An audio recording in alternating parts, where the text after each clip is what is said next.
DAC কাণ্ডের প্রথম দফায় হাজিরা এড়ানোর পর প্রাক্তন ক্রীড়ামন্ত্রীর বাড়িতে নোটিশ পুলিশের। আজ বিধাননগর দক্ষিণ থানায় অরূপ বিশ্বাসকে তলব। দ্বিতীয় নোটিশেও প্রাক্তন ক্রীড়ামন্ত্রী না এলে কড়া পদক্ষেপের ভাবনা, খবর পুলিশ সূত্রে। প্রথম নোটিশ পাওয়ার পর শারীরিক অসুস্থতার কথা বললেও কোনো মেডিকেল সার্টিফিকেট দেননি অরূপ বিশ্বাস, খবর পুলিশ সূত্রে।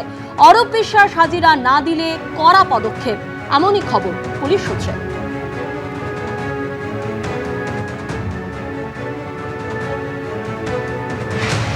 কলকাতা হাইকোর্টে অস্বস্তিতে রাজ্যের দুই প্রাক্তন মন্ত্রী অরূপ বিশ্বাস এবং সুজিত বসু।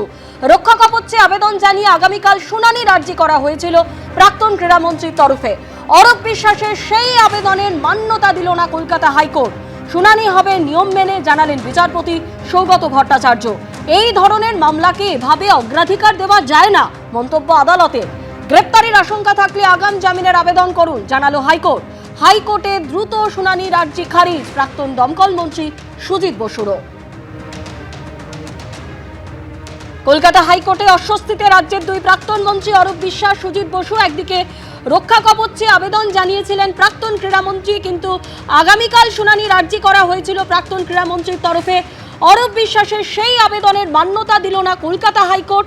আর অন্যদিকে হাইকোর্টে দ্রুত শুনানির আর্জি খারিজ প্রাক্তন দমকল মন্ত্রী সুজিত বসুরও। এই মুহূর্তে ইডি হেফাজতে রয়েছেন সুজিত বসু।